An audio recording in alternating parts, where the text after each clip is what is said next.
안녕하세요. 곰사장입니다. 북극서점에 와주셔서 감사합니다. 오늘은 제3회 북극서점 어워드를 진행합니다. 벌써 3회입니다. 첫 번째 영상을 업로드하면서 대체 누가 볼까 싶었는데 벌써 세 번째 결산을 하는군요. 2023년 북극서점 올해 책은 7권이었습니다. 그중 우리 본성에 악한 천사가 있었죠. 우리는 왜 역사를 공부해야 하는지를 말하는 책이었습니다. 더 정확하게 사람을 바라보기 위해서 역사를 공부해야 한다고 말해요. 스티븐 핑커의 우리 본성의 선한 천사를 전면적으로 부정하는 책입니다. 그렇다고 우리 본성의 선한 천사가 안 그래도 너무 두껍고 무거운 그 책이 읽을 필요가 없는 책이냐고 누군가 물어보신다면 그럼에도 불구하고 저는 악한 천사보다는 선한 천사를 더 추천하고 싶습니다. 물론 두 권 모두 읽으면 더 좋겠지만요. 우리 본성의 선한 천사가 말하고자 하는 건 세상은 점점 선한 방향으로, 인간은 점점 도덕적인 방향으로 진보하고 있다고 주장합니다. 이런 주장을 펼치는 이유는 시간만 지나면 세상이 더 좋아질 거란 대책 없는 낙관을 만드는 게 아닙니다. 세상이 더 좋아지고 있다는 가부장적, 백인 중심적 핑계를 대는 것도 아니고요. 세상은 그래도 1700년보다는 1800년대가 더, 1900년보다는 2000년도가 더 나아지고 있으니 더 나은 사회를 위해 싸우고 있는 지금의 투쟁을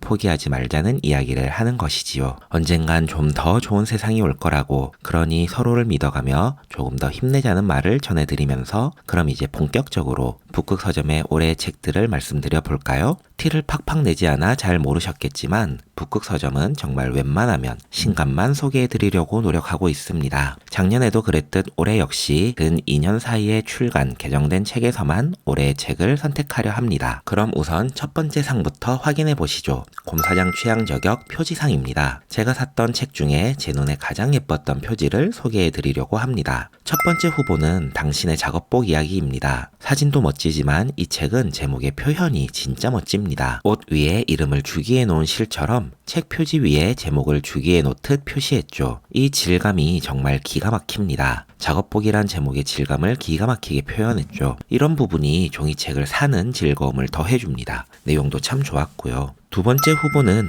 마지스테리아입니다. 역사 속에서 과학과 종교가 어떻게 교차하는지를 이야기합니다. 표지개의 차은우입니다. 유광색, 검정색 위에 은은하게 금띠가 빛이 납니다. 이렇게 고급스럽다니 가지고만 있어도 똑똑해질 것 같은 책의 예시를 들라면 이 책을 들고 싶습니다. 물론 읽고 나면 조금 더 똑똑해지는 느낌이 나기도 합니다. 세 번째 후보는 열린 책들 모노 에디션입니다. 저렴한 값에 문고판을 만들겠다는 야심은 깔끔하면서 클래식한 디자인을 만들었습니다. 블랙 에디션을 온라인 서점 하나에만 출판해서 너무너무 아쉽긴 하지만 의미도 디자인도 훌륭합니다. 네 번째 후보는 최초의 소설 신우의 이야기입니다. 고대 이집트 문학으로 최초의 소설입니다. 신우이 아니죠? 신우에 맞습니다. 이런 이집트 감성 쉽게 보기 어렵습니다. 심지어 이 책 역시 금쟁이 번쩍번쩍. 몰랐는데 의외로 저 금칠에 약한가 봅니다. 하지만 실제로 보면 진짜 고급스럽고 멋진 표지. 다섯 번째 후보는 웃음이 닮았다입니다. 내용 자체는 유전학을 깊게 다룹니다.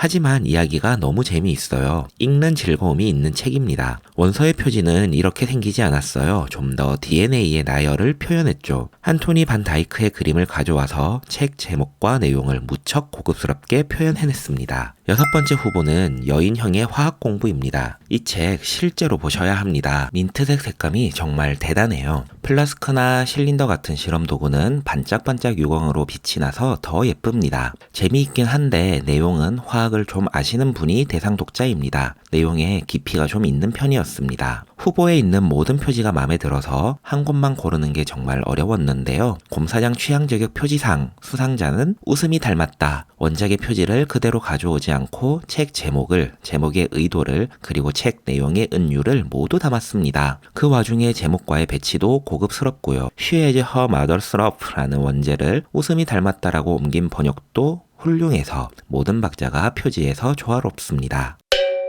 올해의 책으로 넘어가기 전에 소개해드리고 싶은 책이 두 권 있습니다. 하나는 토리야마 아키라의 더 월드입니다. 저는 저희 나이 또래가 아날로그의 마지막 세대라고 생각합니다. 이젠 모든 게 디지털 세상이니까요. 심지어 만화마저도요. 누군가에겐 LP가, 누군가에겐 비디오가 그렇듯 제겐 만화책이, 드래곤볼이 실려있던 점프가 아날로그 시대의 신분증이었습니다. 당신의 이름이 제 어린 시절의 책갈피입니다. 고마웠어요, 작가님. 다른 하나는 소년이 온다입니다. 저는 소년이 온다의 10주년 기념판을 샀죠. 자랑하고 싶었습니다. 가 아니라 한강 작가님의 노벨상 수상 소식도 정리하고 작가님의 노벨상 수상 연설을 소개하고 싶었습니다. 이 소설을 쓰시면서 두 가지 질문이 있었다고. 과거가 현재를 도울 수 있는가? 죽은 자가 산자를 구할 수 있는가? 그리고 지금의 우리는 모두 답을 알고 있습니다. 1980년 광주의 그날이 2024년의 어제를 도왔다고. 죽은 자가 산자를 구했다고. 똑같은 일이 벌어졌지만 목숨 잃은 사람 없이 먼저 간 자들이 살아있는 자들을 구했다고.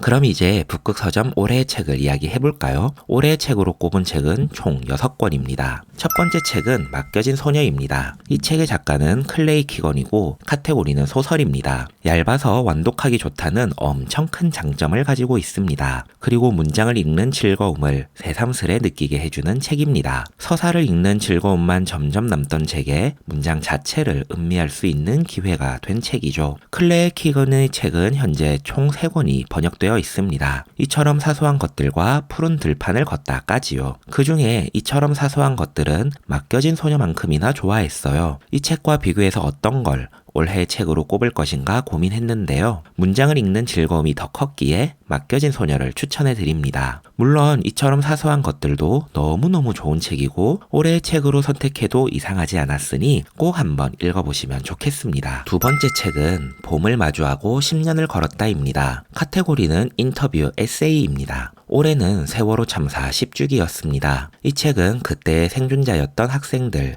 희생자의 형제자매들이 참사의 이야기를 그리고 지금을 이야기합니다. 지금을 이야기한다는 게 정말 큰 힘이었어요. 저는 저의 공동체가 아픔에 유대하길 바랍니다. 그리고 저 역시 그런 사람이 되고 싶습니다. 그 시작의 한 발자국으로 아직 기억하고 있다고 말하고 싶습니다. 그리고 지금을 이야기해 주어서 고맙다고 말하고 싶습니다. 이 책은 우리 공동체가 서로의 선함을 믿게 해주는 작은 발자취가 되어주기를 바라봅니다. 세 번째 책은 더 커밍 웨이브입니다. 카테고리는 과학, AI입니다. 알파고의 아버지 무스타파 슐레이만의 저서입니다. 더 커밍 웨이브는 AI가 어떤 단계를 거쳐 발전을 이루어 왔는지, 로봇이나 유전자 합성과 결합하여 얼마나 더 큰 힘을 낼 수 있는지, 그래서 인간은 AI를 어떻게 바라봐야 하는지를 이야기하는 책입니다. 지금 보기 정말 좋은 기술 총서입니다. 사피엔스의 저자인 유발 하라리의 넥서스도 정말 기가 막힌 통찰을 담고 있는데요. 아무래도 기술 자체의 접근을 조금 더 쉽게 다루고 있어서 더 커밍 웨이브를 선택해 보았습니다. 네 번째 책으로는 당신의 작업복 이야기입니다. 카테고리는 사회 노동입니다. 이 책은 경향신문 기획팀이 만들었습니다. 다양한 노동 현장에서 일하는 분들의 작업복을 통해 정말 다양한 직업을 소개하고 종사자들이 느끼는 보람과 고충을 다루고 있는 책입니다. 해당 직업 종사자의 인터뷰로 구성되어 있어요. 내 이웃들은 어떻게 살아가는가? 내 주위에 알지 못했던 고마운 사람들은 누구인가? 내 주위에 알지 못했던 고단한 사람들은 누구인가? 사람에 대해 고민하게 되면서도 직업이란 무엇인가에 대해서도 많은 생각을 하게 됩니다. 좋은 책에 대해서 많은 기준이 있겠지만 결국엔 읽는 사람의 세계를 넓혀주는 책이 정말 좋은 책이라고 생각해요. 그런 점에서 이 책은 제게 정말 좋은 책이었습니다. 이웃, 직업, 존중을 다시 생각하게 해주었거든요. 다섯 번째 책으로는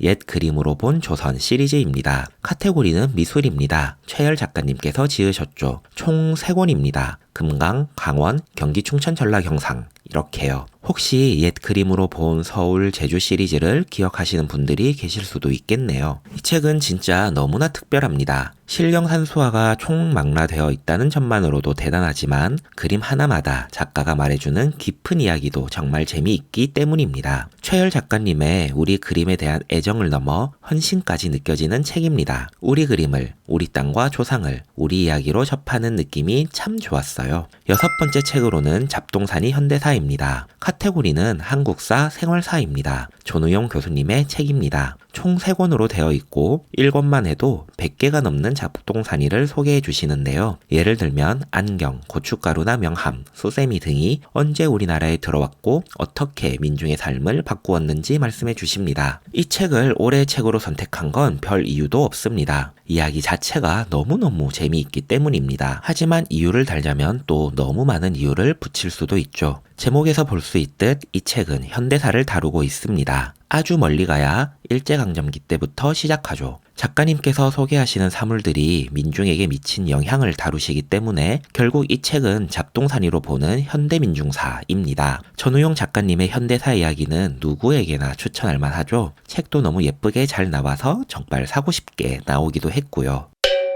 모두 좋은 책들이었습니다. 하지만 이 중에서 꼭 한 권만 골라보자면 더 커밍 웨이브를 선택하고 싶습니다. 정말 모두 좋은데요. 그 중에도 이 책을 고른 이유는 시대상 때문입니다. 작년 초까지만 해도 챗 GPT를 이용한 창작의 결과는 조금 더 조롱에 가까웠습니다. 가끔 꽤 괜찮은 결과물을 만들어주는 업무나 생각 보조 이상의 도구는 아니었죠. 언젠가 세상을 바꿀 기술이라는 건 알지만 그 언젠가가 적어도 작년 그 즈음은 아니었던 것 같습니다. 하지만 1년 사이에 기술은 또 엄청나게 변하고 이제 인식이 많이 바뀌었죠. 저 역시 이제 챗 GPT가 없으면 특정 업무에선 전혀 능률이 나지 않아요. 기술과 기술의 역사, 기술에 대한 시선을 다루면서 문장이 쉽고 주제가 일관되어 정말 읽기 편한 책입니다. 제가 중학생일 땐 엘빈 토플러의 제3물결이 유행처럼 퍼져 필독서같이 여겨졌었는데요. 사실 그 급의 책이라는 생각도 듭니다. 많은 분들께 추천해드리고 싶네요.